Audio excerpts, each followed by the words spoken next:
All right. Hey, welcome to the PAULCAST. My name is Paul Daugherty. Today I am joined with my friend, Russell Johnson, an amazing pastor out of Seattle. We had him last year on the podcast at Revival Nights.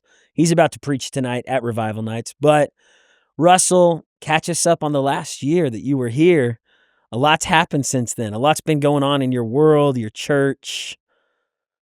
Yeah, it's been a wild time up in the Pacific Northwest. We having fun, causing trouble. But yeah, we're getting ready to launch another campus in the eastern part of the state, a place called Spokane. Launched another elementary school of ministry.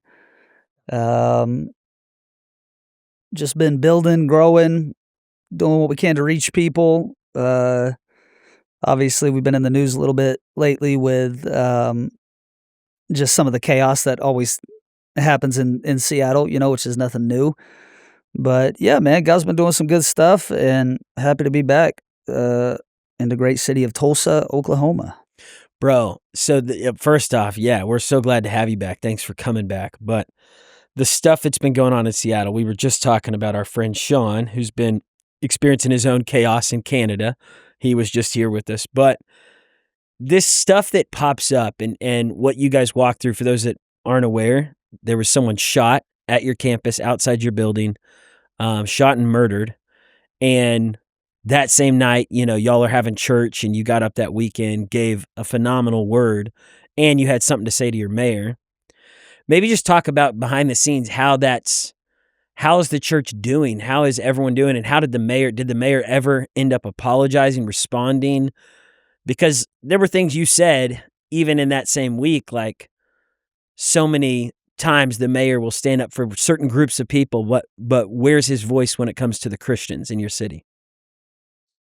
Yeah, we had, it was a few weeks ago now, they were doing a young adult service at our Seattle campus, which is right next to the University of Washington. And there was a young man walking into the service with his wife and 11-year-old. And as they were walking in, a car pulled up.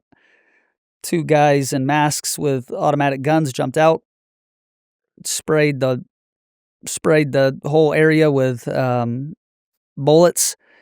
And after they were done with the shooting, this guy lay dead in front of our building. And they got in the car, took off. Cops still haven't found anything, don't have any leads.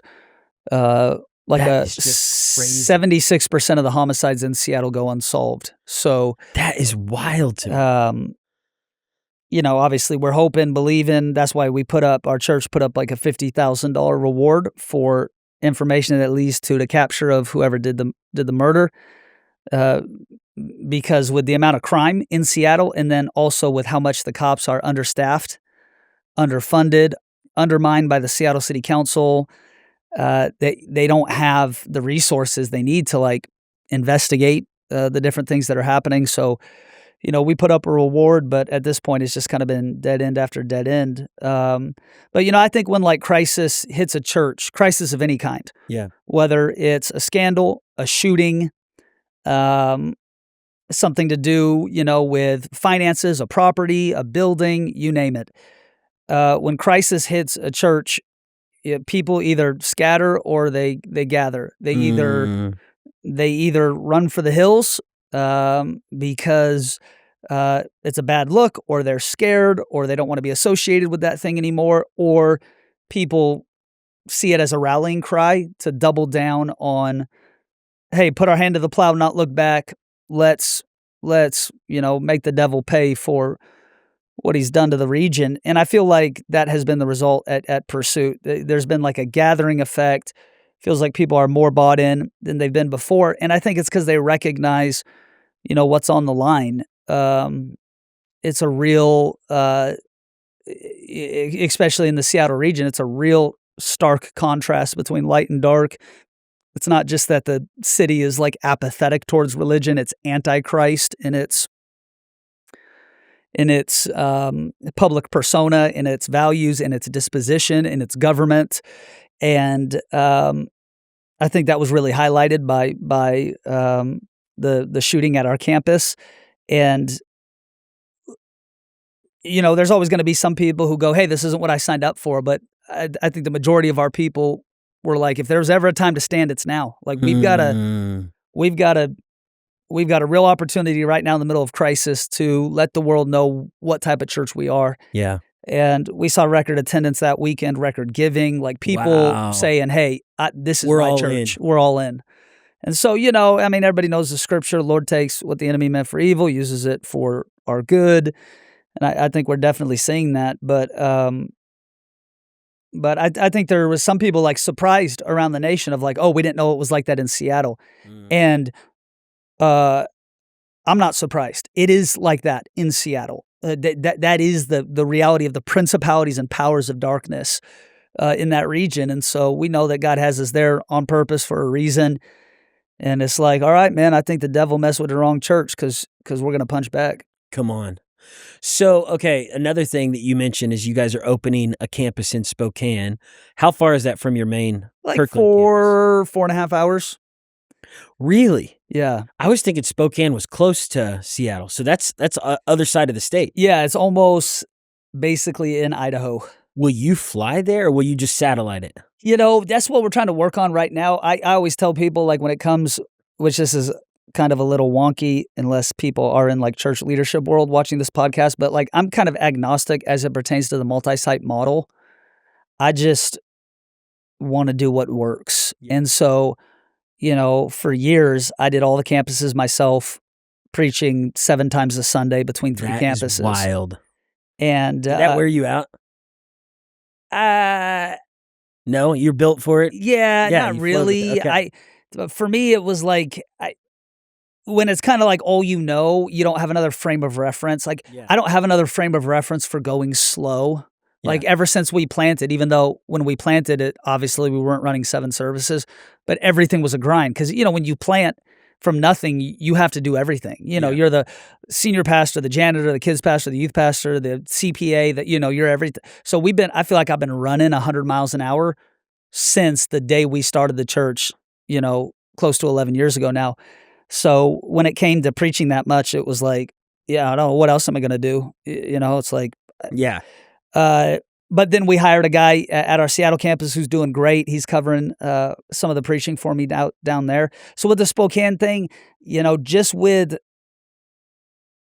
the amount of services that I'm still doing, I don't know how I could make it work on a Sunday physically. Like, there's just, even if I had a private jet, there's no way to get back there in time to hit the other services that I have to preach at. So either it'll be like a simulcast, or we'll hire somebody, or once a month.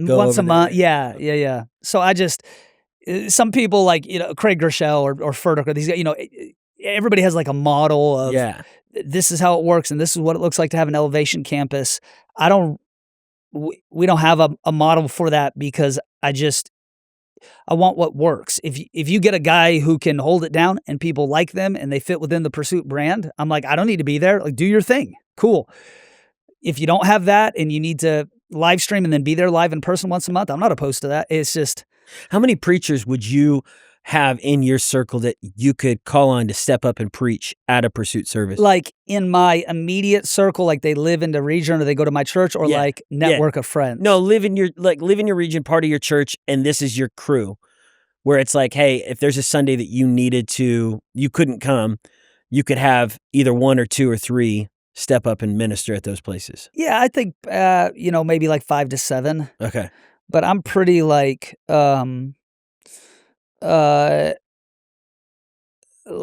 neurotic on that like spectrum of like what I'm looking for communication wise. And so it's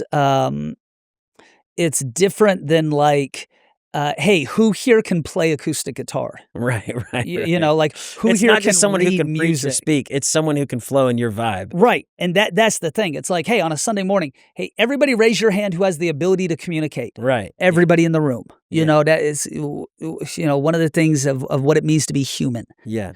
But then when it's like, hey, I'm looking for preaching that's this kind of style, this kind of flow, this kind of theological framework, this kind of like blend between like uncompromisingly Pentecostal, but also like seriously academic, yet like culturally cutting. Now all of a sudden that narrows the pool. And what's hard is that when and I don't think I'm the world's greatest communicator or anything like that. I think I have a unique voice.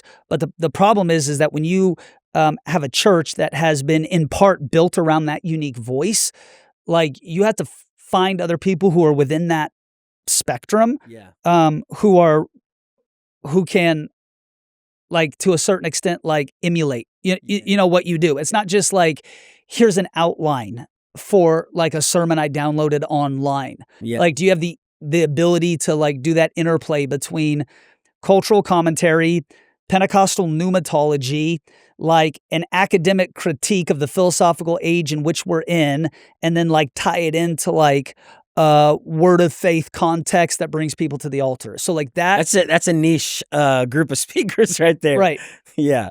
So that's made it like, I'm not saying impossible, but it's like what I don't want is just having a multi-site church, but each of the churches feel completely different and they're all called Pursuit. Like that's not helpful. Yeah. So like that's why I try to be really intentional about that public communication piece of going, if the communication and the preaching and the worship doesn't sound like Pursuit, then let's just plant a church and not try to make it a multi-site. But if we're going to make it a multi-site, it needs to fit within these parameters. It needs to feel like you guys. Yeah. No, it makes sense, man. Okay, so your kids are, remind me their ages. 11, 6, and 4. Come on, bro. And you're done? No more children? I can't afford no more. I'm done. Done. And you guys, I think last time we spoke, you were telling, do you guys live kind of in the country a little bit, right? Yeah, we live out in the woods. Come on, like bro. The real woods. I tell everybody, like, I pastor a church in Seattle, and that's because that's the city people know in Washington. And it is true that we have a campus in Seattle, but actually where we started the church was a small town north of Seattle, about 45 minutes, called Snohomish. And Snohomish is like a farming community, and it's a town of 10,000. So that's where we started the church originally, and that's in a barn. In a barn, and that's where my wife and I still live, is in that town on like 5 acres out in the woods. I love it. So we don't we don't even have like cable TV out there. Hey, you can't get it. That's amazing. So what about Wi-Fi? You can get Wi-Fi, but it's not great. Okay. It's like the Wi-Fi that's like 5 steps behind like normal Wi-Fi. And you're traveling a lot, speaking a lot, preaching a lot, because I'm just following you on there. Like, what are you most excited about in this next season? Do you see yourself continuing to do what you've been doing, or do you feel like you're kind of stepping into a new era of ministry, of like what you feel God's called you to do? What does the future look like for you next year? Yeah, I think for me, like organizationally, I have, as I've started to travel and preach more, it's been more necessary to like hand off a lot of the day-to-day like organizational management, just stuff of the local church. Of the church. It's like, well, if I'm not going to be there Monday through Friday because I'm on the road preaching, then somebody's got to be answering the phones, responding to the emails, things of that nature. So we've had to like staff in accordance with that. I'm still home a vast majority of Sundays. I miss maybe 2 or 3 Sundays a year. That's awesome. Some Sundays, some years I miss 0 Sundays. So I still love to be there, feel called to be there, want to be there, but then also recognize that, when God opens a door, you've got to be faithful to walk through it and then be used in whatever capacities. And so, I don't love to, it's funny, like, and maybe you get this feedback too, like from people when you're on the road, they're like, oh man, what do you love most about traveling? I love nothing about traveling. Yeah. I live an hour and a half from the airport. I always forget stuff when I pack.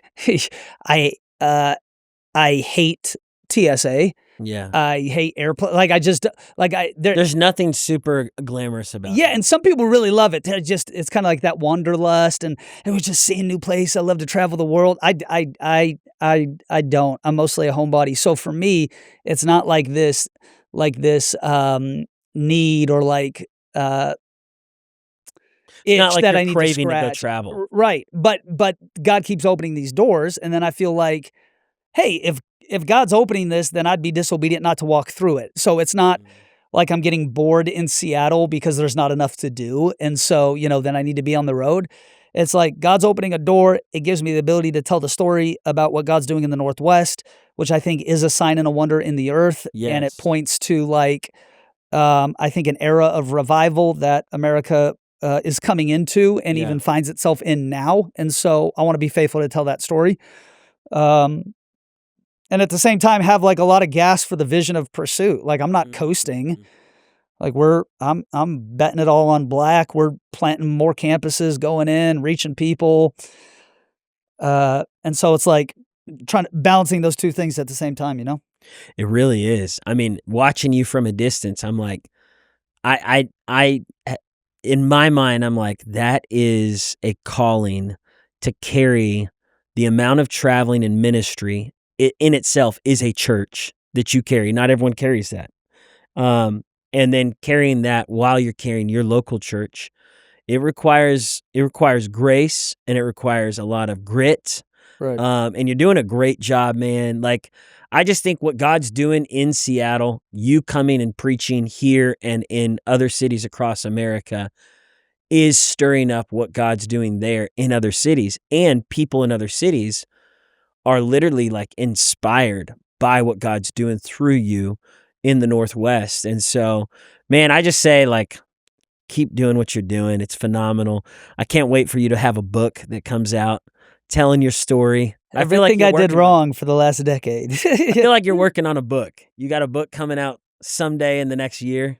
I don't know if it'll be this year. I know I'm supposed to write something, but it's like I was meeting with somebody today who's getting ready to plant a church, and they're like, what's your advice?" And I'm like, "I like don't. Do, Mhm. in, unless you're you are so possessed by the idea that you can't live with yourself if you don't do this, then don't." So, like, that'd be my first advice. But then, the analogy I gave him was this, like, you know, you ever met someone or have a friend who's had, like, a shotgun wedding?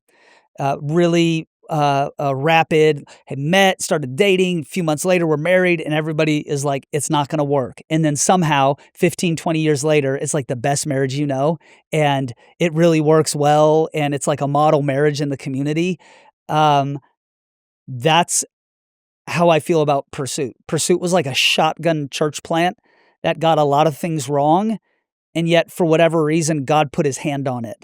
And so, if I had a shotgun wedding that somehow just worked, and then somebody's asking me for advice, my advice is like, don't do what I did, because I'm not sure why it worked outside of God put his hand on it and there was a grace. And Mm. so I feel like I'm trying to figure out, like, how to say that without, and it's not like trying to be terminally unique or like nobody can do what we did because it was so different. It's just that we didn't have a blueprint or a runway or a strategy or donors or an organization that backed us or a denomination that helped us. It was like a dream and I didn't know what to do with it. So we found a barn and then God breathed on it. And so how do you, like, you don't even want to tell people to do that. It's not good advice. It's like you tell people the opposite. And so I just need to figure out a way to, like, tell that story in a way that ultimately is going to be, like, hopeful for people. And I don't know if I have the language yet. Like, I want to encourage people and give people faith, but then also, like, not create like a formula that gives people false hope. Mm. Cause I I don't, like, I know why it worked, God, but, like, other than that, Yeah. I don't, uh, I'm not sure I have a lot of insight, but I do feel like I'm supposed to write something. So maybe it'll just come to you as you start writing. I don't know. Yeah. I don't know. Man, well, Russell, you're doing awesome. Thank you for coming here. And thank you for coming on the podcast. I know you're about to speak, so we'll let you get ready for that. Thank you guys for tuning into this podcast. Stay tuned for more episodes like this. Much love. Thanks, boss.